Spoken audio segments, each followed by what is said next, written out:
नमस्कार दोस्तों, आज हम बात करेंगे भारत के प्रमुख अभयारण्य और राष्ट्रीय उद्यान और उनके कुछ संस्थान कि उनकी स्थापना कहाँ पे हुई थी, कब हुई थी, उसके बारे में। तो देखिए, जिम कॉर्बेट ये जो अभयारण्य है ये नैनीताल में है, नैनीताल यानी उत्तराखंड में, और जो इसकी स्थापना है वो 1935 में हुई थी। अब हम बात करते हैं, सबसे बड़ा बाघ अभयारण्य है नागार्जुन सागर।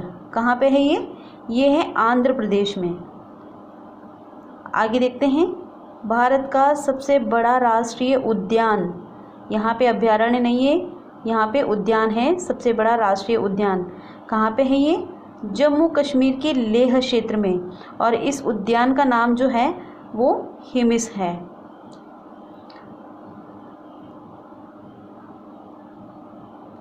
अब कश्मीरी महामृग ये कहाँ पे है?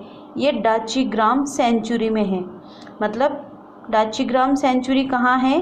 ये जम्मू कश्मीर में है। अब चलिए बात करते हैं हम, भारत प्राणी विज्ञान सर्वेक्षण की स्थापना कब हुई थी? तो इसकी स्थापना हुई थी, ये देखिए थोड़ा सा जूम करके दिखा रही हूँ मैं आपको। इसकी स्थापना हुई थी 1916 कोलकाता में। ये प्राणी विज्ञान की स्थापना हुई। अब हम वनस्पति सर्वेक्षण विभाग की स्थापना देखते हैं। तो भारत वनस्पति सर्वेक्षण विभाग की जो स्थापना है वो 1970 कोलकाता में हुई थी। अब देखिए, देश में सर्वाधिक अभयारण्य कहाँ पे हैं? मध्य प्रदेश में। और भारतीय पक्षी विज्ञानी और प्रकृतिवादी सलीम अली को माना जाता है। मतलब सलीम अली जो हैं उनको भारतीय पक्षी विज्ञानी और प्रकृतिवादी मानते हैं। सलीम अली राष्ट्रीय उद्यान कहाँ है? तो ये है जम्मू कश्मीर के श्रीनगर में। अब अगर हम केंद्र शासित प्रदेशों में बात करें तो सबसे ज़्यादा जो अभयारण्य हैं वो है अंडमान निकोबार द्वीप समूह में। सबसे ज़्यादा वन्य जीव अभयारण्य है ये, यानी अंडमान निकोबार जो द्वीप समूह है वो सबसे ज़्यादा वन्यजीव अभयारण्य के लिए प्रसिद्ध है।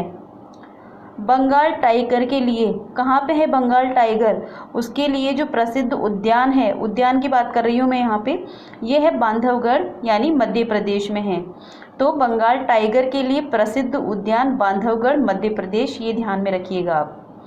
नंदा देवी राष्ट्रीय उद्यान ये कहाँ है? देखिए, जैसा कि नाम से ही पता है नंदा देवी कहाँ है, ये उत्तराखंड में है। तो नंदा देवी राष्ट्रीय उद्यान 1982 में उत्तराखंड में है ये, और ये फूलों की घाटी के लिए प्रसिद्ध हैं, यानी यहाँ पे अलग अलग किस्म के बहुत अच्छे अच्छे फूल मिलते हैं, इसलिए ये फूलों की घाटी के लिए प्रसिद्ध हैं। चलिए बात करते हैं आगे, दुधवा राष्ट्रीय उद्यान ये कहाँ पे है? ये है उत्तर प्रदेश में, और 1977 में इसको राष्ट्रीय उद्यान का दर्जा मिला।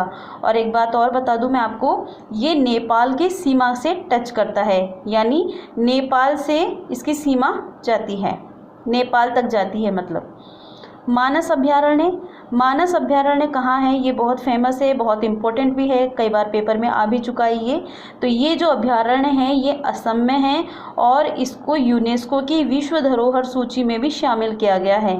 इसका जो दूसरा नाम है, मानस का जो दूसरा नाम है वो टाइगर और एलिफेंट रिजर्व भी है, और इसके पीछे से मानस नदी निकलती है, इसीलिए मानस नदी के नाम पर इसका नाम पड़ा है मानस अभयारण्य।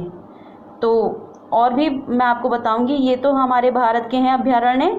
अब फिर मैं आपको राजस्थान के अभयारण्यों के बारे में भी जानकारी दूंगी, तो आप बने रहिएगा हमारे इस चैनल पे, और हो सके तो इसको लाइक और सब्सक्राइब ज़रूर करिएगा। धन्यवाद।